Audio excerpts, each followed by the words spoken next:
اللہ تعالیٰ اس کے ذریعے سے زبانوں میں سلاست عطا کرتا ہے، رزق میں برکت دیتا ہے، اس لیے کہ ہمارے آپ کے دوسروں کے نسب کا تو چھوڑو، کائنات کا جو سب سے افضل و اعلیٰ رسول ہے اس کے شجرہ نسب میں بڑی تاثیر ہے۔ میں آپ کو یہ بتاؤں، اس نور نے جو منزلیں طے کی، یہ نور مصطفیٰ صلی اللہ تعالیٰ علیہ وسلم 5 لاکھ سال یا 9 لاکھ سال اپنے رب ذوالجلال کے جلو میں رہا۔ اللہ نے اس کے بعد اسی نور کے حصوں سے جنت بھی بنائی، لوح بھی بنایا، عرش بھی بنایا، کرسی بھی بنایا، قلم بھی بنایا، ساری چیزیں بنائی۔ اسی کو تو اقبال نے کہا ہے، لوح بھی تو، قلم بھی تو، تیرا وجود الکتاب۔ یعنی حدیث میں ہے نا، بعض حدیثوں میں یہ ہے، حضور نے فرمایا سب سے پہلے اللہ نے لوح کو بنایا، تختی۔ ایک حدیث میں سب سے پہلے اللہ نے قلم کو پیدا کیا، پیدا کرنے والی چیزوں میں سب سے پہلے اللہ نے لوح کو بنایا۔ ایک حدیث میں ہے قلم کو بنایا، اور ایک حدیث میں الگ تو پوچھا گیا کس کو پہلے بنایا، اور ایک حدیث میں تو حضور فرما رہے میرے نور کو سب سے پہلے پیدا کیا۔ یہ 3 الگ الگ چیزیں ہوئی، تو پہلے ہے کون؟ لوح کو پہلے پیدا کیا کہ قلم کو پہلے پیدا کیا یا نور مصطفیٰ کو؟ اقبال جیسا عاشق جو ہے یہاں پر ہمارے ذہنوں کو قریب کر کے سمجھاتا ہے، اس میں ٹینشن لینے کی ضرورت نہیں، کس کو پہلے پیدا کیا۔ اقبال کا شعر یہ کہتا ہے، یا رسول اللہ لوح بھی تو، قلم بھی تو، تیرا وجود الکتاب۔ جس کو اللہ نے پہلے پیدا کیا وہ شکل تو آپ ہی کی تھی، لوح سے مراد آپ ہی ہیں، قلم سے مراد آپ ہی ہیں، کتاب سے مراد بھی آپ ہی ہیں۔ لوح بھی تو، قلم بھی تو، تیرا وجود الکتاب، گنبد آبگینہ رنگ تیرے وجود میں حباب۔ عزیزان گرامی وقار، رسول پاک صلی اللہ تعالیٰ علیہ وسلم کی یہ جو منزلیں ہیں، جبین آدم میں آئے، اب جب جنت سے اتر کر دنیا میں آئے، رسول پاک صلی اللہ تعالیٰ علیہ وسلم کا نور لے کر کے ہی دنیا میں آئے۔ یہاں جب آئے 350 سال تک حضرت حوا سے الگ رہے، پھر اس کے بعد ملاقات ہوئی، حضرت آدم علیہ السلام کی توبہ بھی قبول ہوئی مصطفیٰ کریم کے وسیلے سے، حضور پاک صلی اللہ تعالیٰ علیہ وسلم کے وسیلے سے ہی آدم علیہ السلام کی توبہ قبول ہوئی۔ اللہ رب العزت نے دونوں کو ملایا، شوہر اور بیوی کو، جن کا نکاح جنت میں ہو چکا تھا، دنیا میں آنے کے بعد 350 سال تک مل نہیں سکے، لیکن عرفات کے میدان میں دونوں کی ملاقات ہوئی۔ اب اس کے بعد سلسلہ چلا، آدم علیہ السلام کی عمر مبارک تقریباً 1000 سال کی ہوئی۔ کتنی؟ 1000 سال کی، بے شمار اولاد آپ کی ہوئی۔ آپ کا اولاد کا جو نسب کا سلسلہ تھا، اس لیے کہ دنیا کو ابھی وجود میں لایا گیا تھا، نسل انسانی کی ارتقاء ہونی تھی، روزانہ آدم علیہ السلام کے گھر میں بچے کی ولادت ہوتی تھی، روز ان کی بیوی روز حاملہ ہوتی، روز بچے کی ولادت ہوتی۔ اس طرح آپ کی اولاد میں ایک ہونہار اور صالح فرزند پیدا ہوئے جن کا نام شیس رکھا گیا، وہ بھی نبی ہوئے۔ جب حضرت شیس علیہ السلام پیدا ہوئے تو آدم علیہ السلام کی پیشانی میں ہلکا پن آیا، شیس کی پیشانی چمکنے لگی۔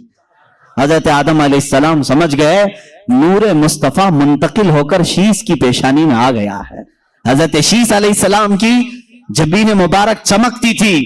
میرے عزیزو، یہ چمک جو ہے حضور کے سارے آبا و اجداد میں پائی گئی، سارے حضور کے جتنے باپ آدم علیہ السلام تک آتے ہیں نسب میں، سب کی پیشانیاں چمکتی تھی۔ حضرت شیس علیہ السلام کو دیکھا آدم علیہ السلام نے، ان کی الگ سے تربیت کی، الگ سے ساری اولاد میں ان کو الگ مقام دیا، اور پھر یہ کہتے رہے حضرت شیس علیہ السلام کا جو نکاح ہوا اس زمانے کی حضرت آدم علیہ السلام کی بیٹیوں سے ہی ان کے نکاح ہوتے تھے، بھائی بہن کے نکاح ہوتے تھے، صرف ان کی شریعت میں، باقی کسی کی شریعت میں جائز نہیں، اس لیے کہ اس وقت انسان اتنے ہی تھے، ایک ہی باپ کی اولاد تھے۔ اپنی بیٹیوں میں جو سب سے پاکیزہ تھی آدم علیہ السلام نے ان کے ساتھ حضرت شیس کا نکاح کیا۔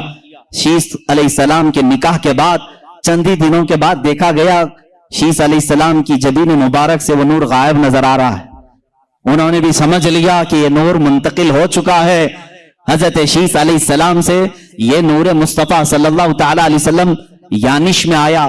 یہ یانش حضرت شیس علیہ السلام کی اولاد میں سب سے بڑے تھے اور سب سے زیادہ پرہیزگار، اپنے باپ کے وفادار، اتنے اعلیٰ اخلاق تھے۔ ان کو دیکھ کر کے بھی شیس علیہ السلام نے تربیت کی، الگ سے ان کی تربیت کی اور بتایا کہ بیٹا تمہارے پاس اللہ نے ایک بہت بڑی امانت رکھی ہے، تم ادھر ادھر نظر نہیں کرو گے، تمہارا ہر عضو، تمہارا ہر لمحہ پاک ہونا چاہیے، اس لیے کہ تمہارے پاس اللہ کی بہت بڑی امانت۔ دیکھیں اس امانت کو ہر باپ نے محفوظ رکھا اور تربیت بھی ویسی کی۔ حضرت یانش کا جب نکاح ہوا، وہ بھی اپنے اشرف خاندان میں، اعلیٰ خاندان میں، جب ان کے گھر ان کی دلہن آئی، چند سالوں کے بعد حضرت یانش کی پیشانی مبارک سے بھی وہ نور غائب نظر آیا۔ انہوں نے محسوس کر لیا کہ نور منتقل ہو چکا ہے۔ یہ اس زمانے میں سب کو دکھتا بھی تھا، معلوم بھی ہوتا تھا۔ میاں سب کی پیشانیاں لوگ تو دیکھتے ہوں گے، لیکن ایک پیشانی اگر سورج سے زیادہ چمکنے لگے تو سب کو پتہ ہی چل جائے گا یہ کوئی عام انسان نہیں، اس کے پاس کوئی خصوصیت تو ہے۔ اور جس کے پاس یہ نور ہوتا تھا، ہر زمانے کی بات یہ ہے، اس شخص سے شادی کرنے کے لیے ہر عورت بےتاب رہتی تھی۔ ہر عورت جو اس زمانے کی مخصوص عورتیں ہوتی، وہ یہ نور کو دیکھتی اور پیغام نکاح بھیجتی، اور جس نصیب والی عورت کے حصے میں وہ آتا، وہ دلہن بن کر کیا تھی؟ حضرت یانش کے بعد ان کے بیٹے کینن تھے۔ کینن کی پیشانی پاک میں وہ نور مصطفیٰ منتقل ہوا۔ رسول پاک صلی اللہ تعالی علیہ وسلم کے نور کی یہ منزلیں ہیں جو سفر کر رہی ہیں۔ نور خدا چلتا ہوا آدم کی جبین میں، جبین آدم سے شیش کی جبین میں، جبین شیش سے یانش کی جبین میں، جبین یانش کی سے کینن کی جبین میں، اور یہاں کینن کی جبین سے پیشانی سے حضرت محلیل کی جبین پاک میں آیا۔ محلیل سے یرد میں، یرد سے ادریس میں، ادریس سے ادریس علیہ السلام کا نام متوشلخ بھی ہے، متوشلخ سے یہ نور مصطفیٰ صلی اللہ علیہ وسلم لامک میں آیا۔ لامک سے حضرت نوح علیہ السلام، جو حضرت نوح علیہ السلام اولاد آدم میں دوسرے رسول بھی ہیں۔ نوح علیہ السلام کی جبین مبارک خوب چمکتی رہی، اور پھر یہ نور محمدی صلی اللہ تعالی علیہ وسلم ان کے بیٹے سام میں آیا۔ سام سے یہ نور ارفخشد میں آیا، ارفخشد سے پھر شالخ میں آیا، شالخ سے پھر ایبر میں آیا، ایبر سے یہ نور فالخ میں آیا، فالخ سے یہ راؤ میں آیا، راؤ سے یہ صاروخ میں آیا، صاروخ سے یہ پھر ناحور میں آیا، ناحور سے پھر تارح میں، تارح سے پھر یہ جبین مصطفیٰ، نور مصطفیٰ سیدنا ابراہیم خلیل اللہ کی پیشانی میں آیا۔ ابراہیم خلیل اللہ علیہ الصلوۃ والتسلیم کی پیشانی مبارکہ خوب جگمگاتی رہی۔ آپ نے 2 شادیاں کی ہیں، سارہ سے بھی، ہاجرہ سے بھی۔ حضرت سارہ سے اسحاق علیہ السلام پیدا ہوئے، لیکن یہ نور منتقل نہیں تھا۔ ابراہیم علیہ السلام نے ہاجرہ سے نکاح کیا، سلام اللہ علیہا۔ حضرت ہاجرہ سے بیٹے پیدا ہوئے اسماعیل علیہ السلام، پھر یہ نور مصطفیٰ جبین اسماعیل میں آ گیا۔ اسماعیل علیہ السلام کا مشہور واقعہ تمہیں معلوم ہوگا، اللہ نے ابراہیم کو حکم دیا تھا جاؤ اپنے بیٹے کی قربانی کرو۔ حضرت ابراہیم علیہ السلام نے حکم خداوندی پر عمل کرنے کے لیے مینا کے مذبح خانے میں لائے، اور ہاتھ پیر باندھ کر کے کیا ان کی گردن پر چھری نہیں چلائی تھی؟ ہر بقرعید کو ہم یہ واقعہ سناتے ہیں، گردن پر چھری چلائی، نہ چلی۔ ابراہیم علیہ السلام نے پتھر پر چلائی، پتھر ٹکڑے ہو گیا، پھر گردن پر چلائی، نہیں چلی۔ عشاق مصطفیٰ کہتے ہیں کیسے چلے گی؟ جبین اسماعیل میں نور مصطفیٰ جگمگا رہا تھا۔ نور مصطفیٰ امانت کے طور پر اسماعیل علیہ السلام کی پیشانی میں ابھی موجود تھا، اسے کائنات میں فرش گیتی میں آنا تھا۔ اب سنو اور اس نور مصطفیٰ کی منزلیں، اس کا سفر اللہ رب العزت نے پاک اسلاب میں رکھا، پاک پشتوں میں رکھا، پاک ماؤں کے رحم میں رکھا۔ حضرت اسماعیل علیہ السلام سے پھر یہ نور مصطفیٰ صلی اللہ تعالی علیہ وسلم نابت میں آیا، نابت سے یشجب میں آیا، یشجب سے تیرح میں آیا، تیرح سے ناحور میں آیا، ناحور سے مقوم میں آیا، مقوم سے عدد میں آیا، عدد سے عدنان میں آیا، عدنان سے پھر معد میں آیا، معد سے نزار میں آیا۔ یہ سب میں میرے رسول پاک کے آبا و اجداد کے نام پڑھ رہا ہوں، ہر نام پر آپ رضی اللہ عنہ کہیں، علیہ السلام کہیں، اللہ ان پر سلامتی بھیجے۔ اب میں نے سنایا عدنان تک یہ نور مصطفیٰ منزلیں طے کرتا ہوا تشریف لایا، عدنان سے پھر معد میں، معد سے نزار میں، نزار سے مدر میں، مدر سے الیاس میں، الیاس سے مدرکہ میں، مدرکہ سے خزیمہ میں، خزیمہ سے کنانہ میں، کنانہ سے نظر میں، نظر سے مالک میں، مالک سے فہر میں، جن کو قریش کہا جاتا ہے، قریش سے غالب میں،